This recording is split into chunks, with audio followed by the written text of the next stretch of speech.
Ce jour-là, Jésus était sorti de la maison et il était assis au bord de la mer. Auprès de lui se rassemblèrent des foules si grandes qu'il monta dans une barque où il s'assit. Toute la foule se tenait sur le rivage. Il leur dit beaucoup de choses en paraboles. Voici que le semeur sortit pour semer. Comme il semait, des grains sont tombés au bord du chemin et les oiseaux sont venus tout manger. D'autres sont tombés sur le sol pierreux où il n'avait pas beaucoup de terre. Ils ont levé aussitôt parce que la terre était peu profonde. Le soleil s'étant levé, ils ont brûlé et, faute de racines, ils ont séché. D'autres sont tombés dans les ronces. Les ronces ont poussé et les ont étouffés. D'autres sont tombés dans la bonne terre et ils ont donné du fruit à raison de 100 ou 60 ou 30 pour un. Celui qui a des oreilles, qu'il entende. Les disciples s'approchèrent de Jésus et lui dirent : « Pourquoi leur parles-tu en paraboles ?» Il leur répondit : « À vous, il est donné de connaître les mystères du royaume des cieux, mais ce n'est pas donné à ceux-là. À celui qui a, on donnera, et il sera dans l'abondance. À celui qui n'a pas, on enlèvera même ce qu'il a. Si je leur parle en paraboles, c'est parce qu'ils regardent sans regarder et qu'ils écoutent sans écouter ni comprendre. Ainsi s'accomplit pour eux la prophétie d'Isaïe. Vous aurez beau écouter, vous ne comprendrez pas. Vous aurez beau regarder, vous ne verrez pas. Le cœur de ce peuple s'est alourdi. Ils sont devenus durs d'oreilles. Ils se sont bouchés les yeux, de peur que leurs yeux ne voient, que leurs oreilles n'entendent, que leur cœur ne comprenne, qu'ils ne se convertissent.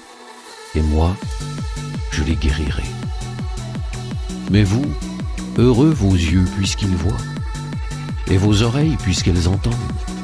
Amen, je vous le dis, beaucoup de prophètes et de justes ont désiré voir ce que vous voyez et ne l'ont pas vu, entendre ce que vous entendez et ne l'ont pas entendu. Vous donc, écoutez ce que veut dire la parole du semeur. Quand quelqu'un entend la parole du royaume sans la comprendre, le mauvais survient et s'empare de ce qui est semé dans son cœur. Celui-là, c'est le terrain ensemencé au bord du chemin. Celui qui a reçu la semence sur un sol pierreux, c'est celui qui entend la parole et la reçoit aussitôt avec joie, mais il n'a pas de racine en lui. Il est l'homme d'un moment. Quand vient la détresse ou la persécution à cause de la parole, il trébuche aussitôt. Celui qui a reçu la semence dans les ronces, c'est celui qui entend la parole, mais le souci du monde et la séduction de la richesse étouffent la parole, qui ne donne pas de fruits. Celui qui a reçu la semence dans la bonne terre, c'est celui qui entend la parole et la comprend. Il porte du fruit à raison de 100 ou 60 ou 30 pour un. Il leur proposa une autre parabole. Le royaume des cieux est comparable à un homme qui a semé du bon grain dans son champ. Or, pendant que les gens dormaient, son ennemi survint. Il sema de l'ivraie au milieu du blé et s'en alla. Quand la tige poussa et produisit l'épi, alors l'ivraie apparut aussi. Les serviteurs du maître vinrent lui dire : « Seigneur, n'est-ce pas du bon grain que tu as semé dans ton champ ? D'où vient donc qu'il y a de l'ivraie ?» Il leur dit : « C'est un ennemi qui a fait cela. » Les serviteurs lui disent : « Veux-tu donc que nous allions l'enlever ?» Il répond : « Non, en enlevant l'ivraie, vous risquez d'arracher le blé en même temps. Laissez-les pousser ensemble jusqu'à la moisson. Et au temps de la moisson, je dirai au moissonneur : enlevez d'abord l'ivraie, liez-la en botte pour la brûler. Quant au blé, ramassez-le pour le rentrer dans mon grenier. » Il leur proposa une autre parabole. Le royaume des cieux est comparable à une graine de moutarde qu'un homme a prise et qu'il a semée dans son champ. C'est la plus petite de toutes les semences, mais quand elle a poussé, Elle dépasse les autres plantes potagères et devient un arbre, si bien que les oiseaux du ciel viennent et font leur nid dans ses branches. Il leur dit une autre parabole. Le royaume des cieux est comparable au levain qu'une femme a pris et qu'elle a enfoui dans 3 mesures de farine, jusqu'à ce que toute la pâte est levée. Tout cela, Jésus le dit aux foules en parabole, et il ne leur disait rien sans parabole, accomplissant ainsi la parole du prophète: « J'ouvrirai la bouche pour des paraboles, je publierai ce qui fut caché depuis la fondation du monde. »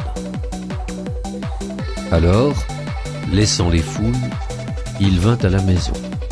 Ses disciples s'approchèrent et lui dirent: « Explique-nous clairement la parabole de l'ivraie dans le champ. » Il leur répondit: « Celui qui sème le bon grain, c'est le Fils de l'homme. Le champ, c'est le monde. Le bon grain, ce sont les fils du royaume. L'ivraie, ce sont les fils du mauvais.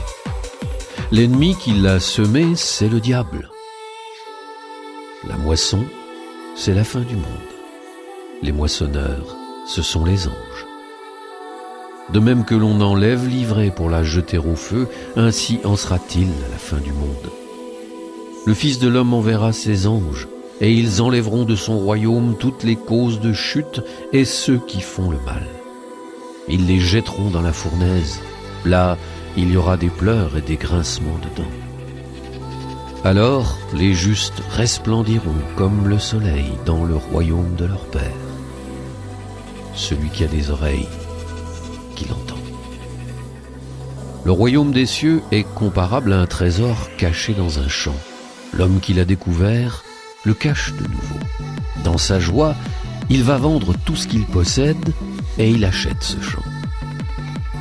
Ou encore, le royaume des cieux est comparable à un négociant qui recherche des perles fines. Ayant trouvé une perle de grande valeur, il va vendre tout ce qu'il possède et il achète la perle. Le royaume des cieux est encore comparable à un filet que l'on jette dans la mer et qui ramène toutes sortes de poissons.